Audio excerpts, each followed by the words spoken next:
Hello everyone and welcome to our first Dev Talk of 2021. We're kicking this year off with a balance patch in early February. This patch will make adjustments to combat balance values, add a new ability for maces, and make changes to some combat abilities, for example on maces and guardian helmets.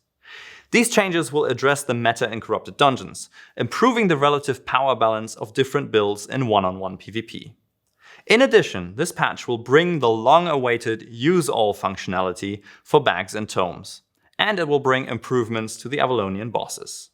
Finally, this patch will restrict the ability to set a new home to hideouts owned by your guild or level 3 hideouts owned by your alliance. This change aims at focusing hideout gameplay on your own guild's hideouts and limiting the force projection capabilities of large, non-aggression-packed player groups to open more opportunities to smaller-scale warfare in the last third of this season. As the season builds up to its finale, we're getting ready to release the next big content update for Albion Online, which we've named Call to Arms. Public playtesting is expected to begin mid-February, and in the next weeks, we will release a series of dev talks detailing what you can expect to find in this update. As previously mentioned, the update will focus on introducing the next stage of city faction warfare. No longer are the factions limited to fighting minor skirmishes over the control of outposts, they can now take control of entire regions. A frontline battle system focuses players to fight in the same regions, causing major battles to occur frequently. Players are rewarded for loyalty to their faction, and they earn faction points both for attacking the enemy as well as defending their own regions. There's month-long faction campaigns in which the players can earn rewards, there's new powerful faction mounts, and on top of everything else, a new faction joins the fray, offering a unique playstyle for advanced players and bringing along its own cape and mounts. To accommodate all of this, we're expanding the Royal Continent, and as an additional highlight on top, there'll be a recurring faction warfare event in the center of the continent, encouraging high-stakes conflict. In our next Dev Talks, we'll go in-depth with the new faction warfare system and how it offers new gameplay opportunities for veteran players and beginners alike. The second major gameplay feature in the Call to Arms update is the massive improvement of the Hellgate system. First off, we're bringing 10 vs 10 Hellgates to Albion Online. So finally you can have a mid-sized activity to find PvP at any time. Secondly, we've made significant improvements to their graphics and gameplay. There is a large variety of new Hellgate layouts, a new and improved matchmaking system, a rising lava mechanic to prevent stalling strategies from wasting your time, and we've adapted many of the demonic creatures introduced with Corrupted Dungeons to populate the new maps.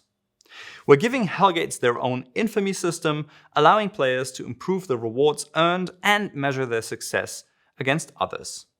With this overhaul of the Hellgate system, we aim to address the gameplay concerns brought to us by long-term players, as well as open the system to more players, allowing them to become proficient in one of Albion's most exciting PvP features. You can look forward to another Dev Talk covering this feature in depth in the coming weeks. Of course, there's always more in a content update than just gameplay features, and Call to Arms is no different. With this update, we'll be releasing a moving vegetation graphics upgrade, which will make all those leaves on the trees and the grass in the forests sway in the gentle breeze. This is a subtle effect, but it really makes the natural world of Albion Online come alive.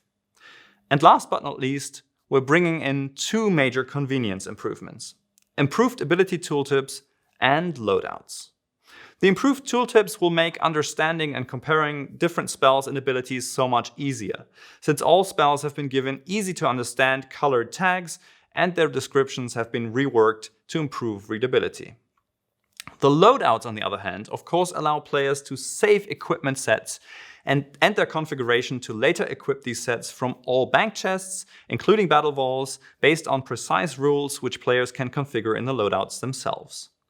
You can also share these loadouts with other players via chat, in-game mail, and you can make them available to your guild. This should make communication about different loadouts significantly easier and help guilds recruit new players into specific roles. You can also use the loadouts feature to strategize about your character build, as it gives you a preview of the stats and the estimated market cost of any loadout you create. Finally, we're also working on expanding this functionality to allow you to quick buy saved loadouts from marketplaces, which we hope to release in an upcoming patch shortly after the release of Call to Arms. As you can see, there's a lot to talk about with this update, and I'm really looking forward to going in depth with each feature in the coming weeks. For now, you can look forward to the release of the upcoming balancing patch on February 2nd, and stay tuned for more Dev Talks coming soon.